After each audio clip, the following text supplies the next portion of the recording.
Halo, habari ya leo. Karibu sana katika channel ya Utume na Shuhuda. Jambo moja ninatamani nikukumbushe ni kwamba maandiko matakatifu yanatuambia tumemshinda yule mwovu kwa damu ya mwana kondoo na kwa neno la ushuhuda wetu. Kwa hiyo kaka yangu, dada yangu, kama una ushuhuda wako, hata kama unaona ni mdogo kiasi gani, usikae nao kimya. Mshuhudie Mungu matendo yake makuu, tumwaibishe adui.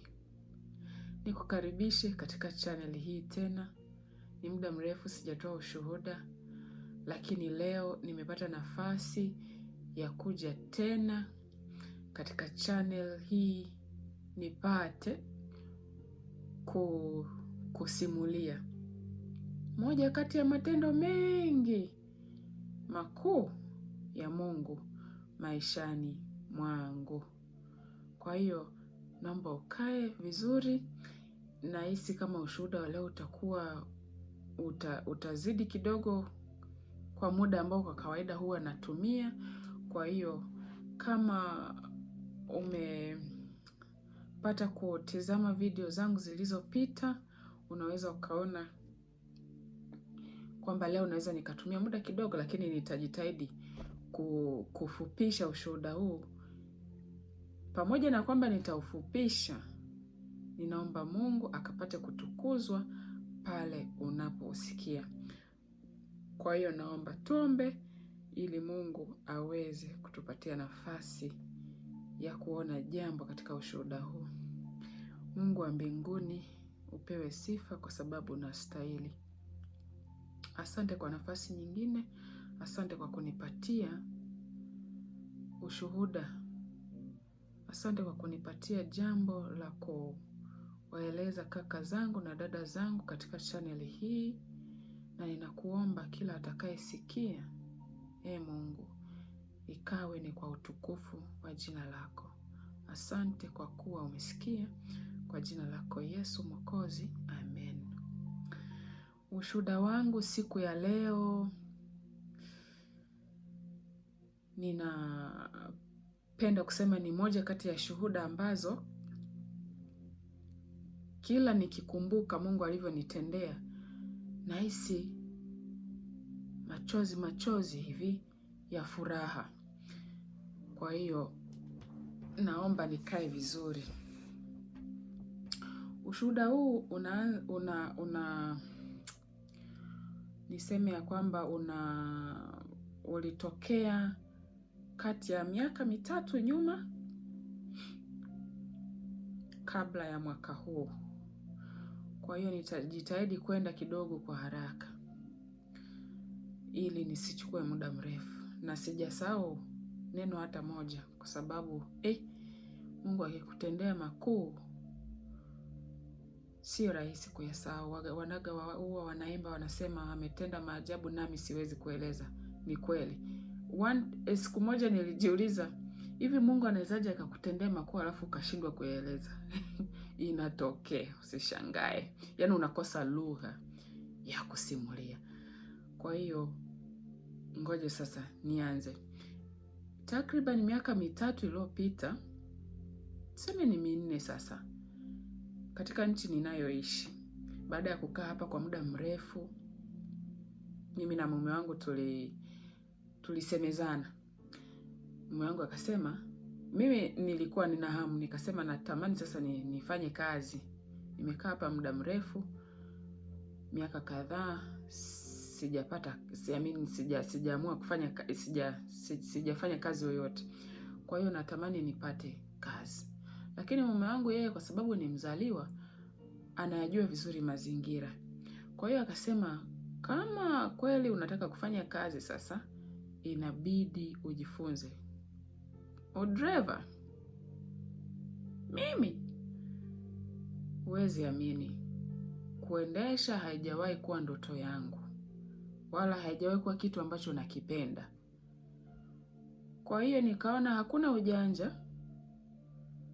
ujanja kama ninataka kazi na mume wangu ana uzoefu hapa. Nafikiri alisema vile kwa sababu nimekuja kugundua katika nchi hii kazi nyingi sana zinahitaji uwe na uzoefu wa kuendesha gari. Basi nikakubaliana naye, nikaanza mafunzo ya udereva. Nimejifunza mwezi wa kwanza, wa pili, wa tatu nadhani. Nikajiona niko tayari kwa mtihani wa udereva, kwa sababu lazima ufanye mtihani.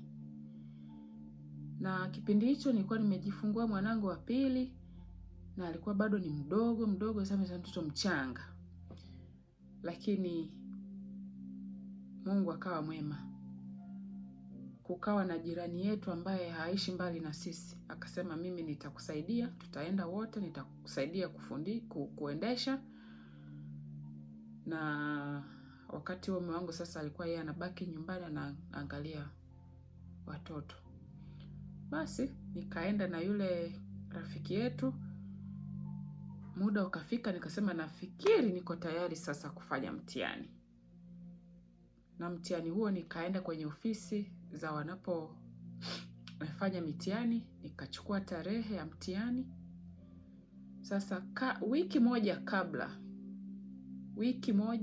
kabla ya siku ya mtihani, rafiki yangu huyu akapendekeza jambo ambalo niliona linafaa. Alisema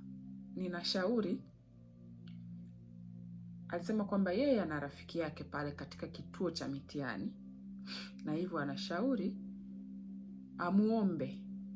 Na huyo rafiki yake ni mmoja kati ya watu ambao huwa wanatahini wanaojifunza kuendesha. Akasema nimuombe huyu rafiki yangu aje aende na wewe, afanye kana kwamba ni siku ya mtihani, alafu tuone atatupa majibu gani. Nikasema ni wazo zuri. Ile bwana akaja mtahini, nikaenda naye. Dakika za mtihani ni dakika 45.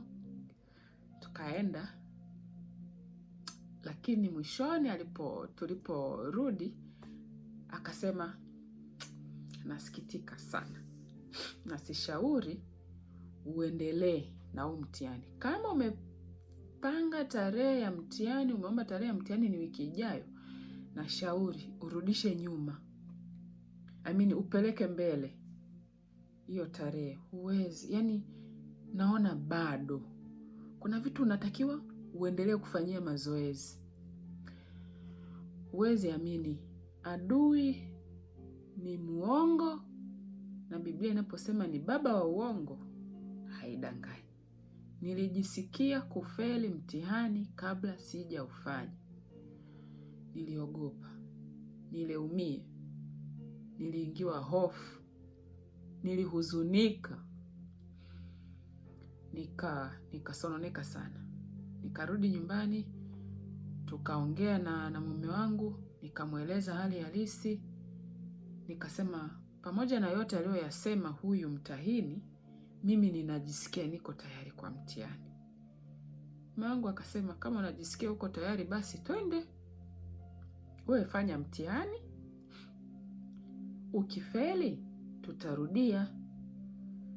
Namshukuru Mungu kwa sababu mume wangu alinielewa na akawa upande wangu.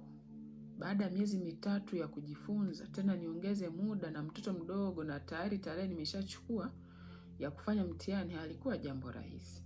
Na mimi nimeshajisikia kwamba nataka nikifanya huo mtihani. Basi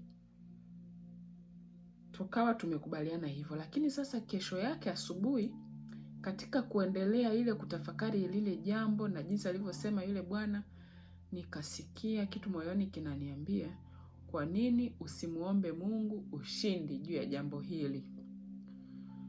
Huwezi amini, Mungu anapokusemesha jambo, kuna namna ambayo pia nafikiri mimi ni mawazo, kuna namna ambayo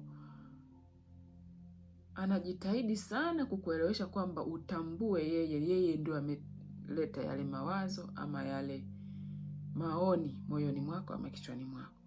Kwa hiyo nikajisikia ni wazo zuri, yani nilipata nguvu, nikafunga mlango, nikaingia ndani, nikapiga magoti. Mambo niliyomweleza Mungu yote alinijibu. Nilimweleza Mungu mambo manne. Jambo la kwanza siwezi kusahau. Nilimwambia Mungu, natamani sana nifaulu huu mtihani. Natamani sana nifaulu huu mtihani. Hilo swala la kwanza. Lakini la pili, natamani sana siku ya mtihani, maana mtihani ni mtihani. Uwe wa kuandika, uwe wa kufanya kwa vitendo. Nikamwambia Mungu, naomba unipatie utulivu. Ondoa woga, ondoa wasiwasi. Na katika hilo la kuondoa wasiwasi kuna fungu hapo, nitakuja kulisema mwishoni. Timotheo wa pili sura ya 1 mstari wa 7. Kwa wakati huo sikulijua sikulijua, kwa hiyo nimekuja kulijua baadaye. Basi nikamwambia Mungu, jambo la tatu, ninatamani unipatie mtahini mwenye utu, mwenye hofu yako, ambaye atakuwa na upendo na mimi, ambaye hata nifanya nijihisi nimenyanyasika kwa namna yoyote ile. Lakini jambo la 4 nililomweleza Mungu halikuwa ombi. Nilimwahidi Mungu jambo. Kwa sababu mtihani huu niliufanya mwisho wa mwaka, na mwisho wa mwaka huwa ninarudi nyumbani kuwasalimia wazazi na ndugu zangu. Basi nikamwambia Mungu, ngoja tu niwe wazi nilichomwambia. Nilimwambia Mungu, narudi nyumbani, na nikifika salama ninakuahidi mtihani huu nitakapofaulu, ninakuahidi nikifika nyumbani nitampatia muhitaji yoyote chakula. Na wakati huo nasema hivyo, simfahamu mtu wa kumpa, maana mimi siishi kule nyumbani. Kwa hiyo nikamwambia Mungu, nipatie kufaulu. Alafu nikishafaulu mimi nitatenda 1, 2, 3 kwa mtoto wako ambaye utaniletea wewe, maana sijui nani anahitaji msaada kule nyumbani. Basi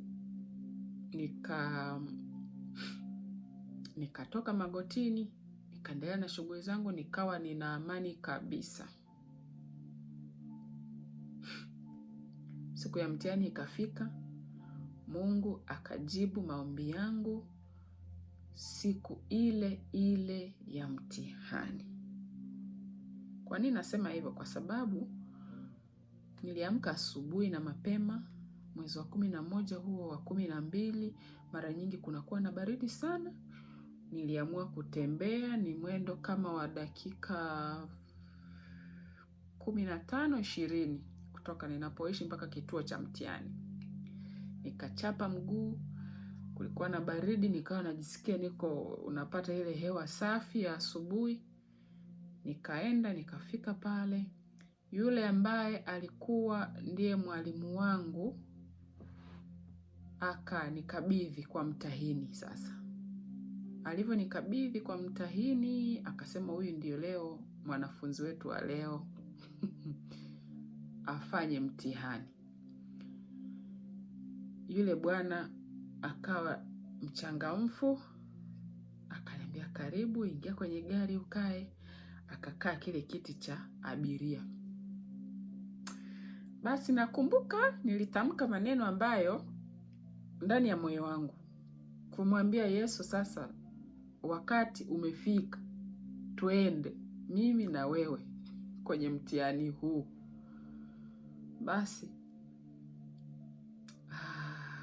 huwezi amini, nilijisikia amani, nilijisikia utulivu. Najua ukiwa na wasiwasi, kila mtu amewahi kupitia katika hali ya wasiwasi.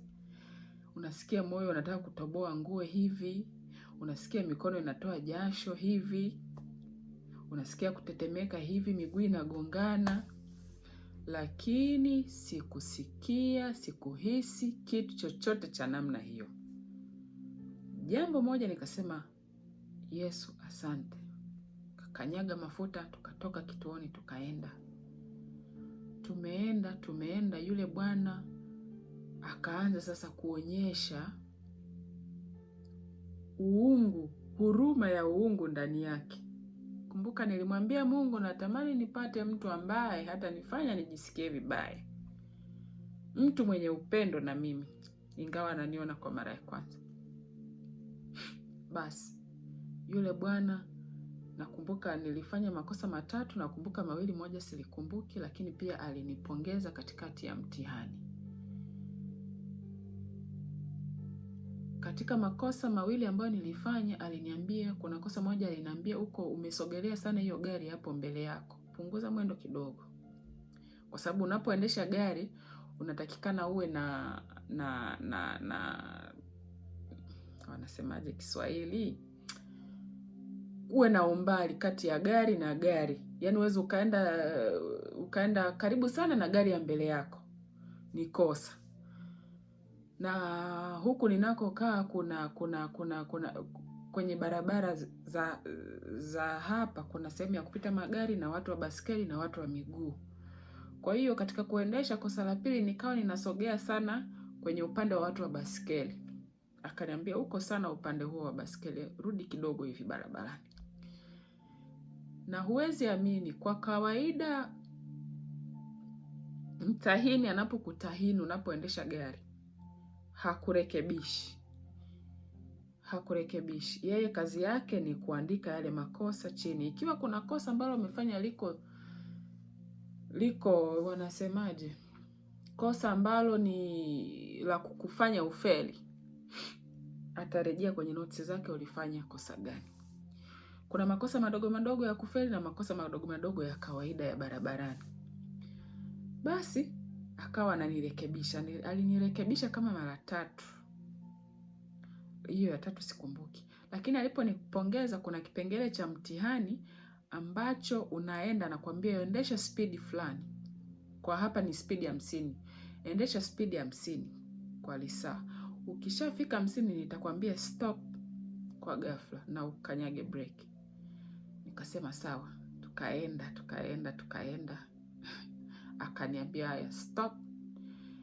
Nika stop kweli. Yule bwana akanipongeza, akaniambia safi sana. Na alikuwa amebeba kompyuta yake hapo kwenye miguu. Yaani nilipofunga brake mpaka ile kompyuta ikaanguka chini hapo kwenye miguu yake. Akasema safi sana. Mtu anaweza kaona kweli umekuwa ukifanya mazoezi. Moyoni nikasema asante Yesu. Yaani mpaka hapa sasa mimi kichwani mwangu, moyoni namshukuru Mungu, kichwani adui anajaribu kunikumbusha kwamba mtihani bado, usishangilie. Kawa namkemea mwovu, mimi naangalia barabarani. Yule baba akasema twende, tukaenda tukamaliza. Mwisho wa siku akasema hongera, umefaulu mtihani. Na kushuhudia kaka yangu naye nitizama, dada yangu naye nitizama.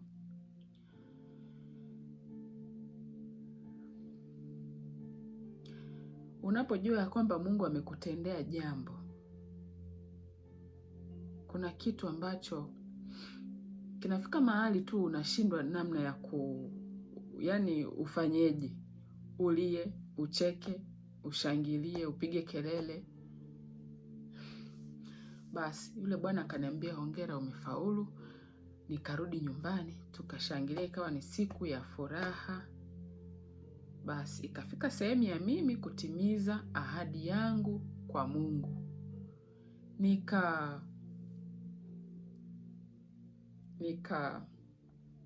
Nikarudi nyumbani, nikamwambia Mungu asante, lakini pamoja na kwamba nimefaulu, sasa ninataka nitimize ahadi yangu kwako. ninakwenda nyumbani siku chache, na kule simjui mtu yeyote.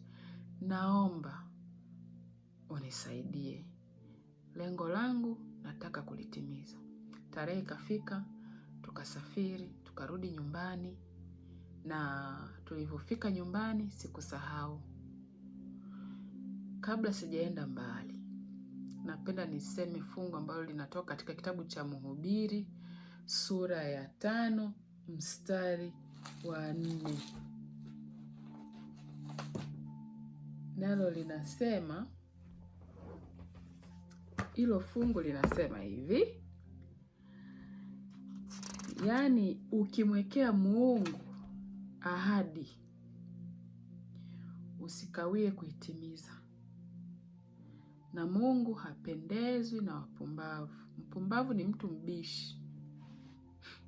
Yaani unaweza ukakuta Roho wa Mungu anakukumbusha kwamba kuna ahadi ulimwahidi Mungu, unapuuzia. Unakuwa mbishi kutii sauti ya Roho Mtakatifu. Kwa hiyo neno linasema Mungu hapendezwi na wapumbavu. Tekeleza ulichoahidi. Ni afadhali kutoweka nadhiri kuliko kuweka nadhiri na kisha usiitimize. Hiyo inapatikana Mhubiri 5 mstari wa 4. Mpaka hapa napokusimulia haya mafungu mimi nilikuwa sijayajua. Nimekuja kuyajua baada ya kuendelea kusoma neno. Basi tumefika nyumbani, nikaambia Mungu asante, umetufikisha salama. Sasa naomba unisaidie. Yule mtu muhitaji ninampataje? You see, unaona moyo wangu. Niko tayari kutimiza ahadi niliyoweka mbele yako. Basi mimi nikaomba hivyo, nikamaliza. Siku ya kwanza ikapita. Baada ya kufika sasa, ya kwanza ikapita, ya pili, ya tatu, ya 6. Siku ya 7 akagonga mtu mlangoni kwangu. Nikaenda kufungua mimi mwenyewe. Sikumtuma mdogo wangu, sijui siku hiyo ilikuwaje, lakini nilikwenda mwenyewe. Nafungua mlango, naona amesimama pale mama kama makamo mimi na mimi. Hakuwa mtu mzima sana. Akanambia, baada ya salamu akaniambia mimi ni mjane, niko nyumbani na watoto 3 na hatujala chochote, hatuna chakula. Kwa hiyo nilikuwa ninaomba kama una chakula, kitu chochote kidogo chakula nyumbani utusaidie, mimi na wanangu leo tukale. Sijui ingekuwa ni wewe ungefanyaje. Kumbuka ombi langu, ahadi yangu kwa Mungu ilikuwa ni kwamba Mungu nisaidie, nitakapofaulu tukirudi nyumbani nitampatia mhitaji chakula. Basi nikamwambia dada karibu ndani. Nikakaa naye hapo kwa sekunde kadhaa. Sikuweza kuongea chochote kwa sababu nilikuwa kama umepigwa kofi la Caleb hivi. Moyoni namwambia tu Mungu asante kwa sababu naona hii si hali ya kawaida. Basi nikaingia ndani, nikamchukulia yule dada mahitaji yake kwa kadri ambavyo nilikuwa nimeweza na nilichokuwa nacho kwa wakati ule, nikampatia. Akafurahi, akaondoka, na mimi nikafurahi sana. Tukawa marafiki, na wakati ninaondoka tena nyumbani kurudi, safari ya kurudi nyumbani, nikajisikia kwamba kile nilichokifanya kwa upendo wa Mungu alionionyesha hakikutosha. Kwa hiyo yule dada nikafanya tena kitu kwa ajili yake. Sisemi hivyo kujiinua, ila ninapenda tu kusema kuna wakati ambapo Mungu akikutendea jambo unakosa hata lugha ya kumshukuru. Unaona haitoshi, maneno tu asante unaona hayatoshi, sadaka tu wakati mwingine unatoa unaona haitoshi. Kwa hiyo nikavutwa sana na nikafurahi zaidi kufanya tena zaidi kwa ajili ya yule dada. Mungu akawa mwema kwangu nikafurahi, nikabaki na shangaa matendo yake makuu. Kwanza kufaulu mtihani, yale yote matatu niliyomuomba akanipatia. Lakini na la 4 pia akaniletea muhitaji mpaka malangoni kwangu. Mungu ni mwema. Kaka yangu, dada yangu naye nisikiliza. Kuna nguvu katika kutoa kwa moyo. Kuna nguvu katika kuomba. Na tunapoomba adui hakai mbali. Kazi yake ni kuja kukutia ile hofu na kutokuamini na kumtilia Mungu mashaka kama alivyofanya kwenye bustani ya Eden, ili usiamini katika nguvu ya Mungu, ili usiamini katika utayari wa Mungu kukusaidia ama kusikia maombi yako. Ndio kazi yake. Kwa hiyo nikukumbushe tena Timotheo wa 2 sura ya 1 mstari wa 7, hatujapewa roho ya woga, bali tumepewa roho ya upendo na ujasiri. Lakini vile vile ukiwa unamuomba kitu Mungu kwa ahadi, usiwe mpumbavu. Kwa maneno mengine, usiwe mbishi unapokumbushwa, kwa sababu binadamu tunabaki kuwa binadamu na Mungu anabaki kuwa Mungu. Nafika mahali Mungu anakufanikishia jambo lako, unasema nitafanya. Nitafanya. Unasahau. Na roho wa Mungu haachi kukukumbusha. Sasa unapokumbushwa usiwe mbishi. Nyenyekea, timiza. Mhubiri anasema ni afadhali usiahidi chochote kuliko kaahidi alafu usitimize. Mpaka wakati mwingine wa shuhuda nyingine, Mungu akubariki, awe pamoja nawe, na neema zake kubwa na ndogo ziwe juu yako. Asante Mwokozi kwa siku ya leo. Asante kwa ushuhuda huu. Naomba ukampatie dada yangu yule na kaka naye ushuhuda wa kusimulia mbele ya wana na binti zako. Kwa maana umetuambia tumemshinda mwovu kwa damu yako na kwa ushuhuda ambao unatupatia. Tupatie Yesu shuhuda za kumwaibisha yule aliye adui. Asante kwa kuwa umesikia. Kwa jina lako takatifu. Amina. Mungu wa mbinguni na akubariki sana. Mpaka wakati mwingine, na kutakia neema na baraka ziwe juu yako. Asante na kwaheri.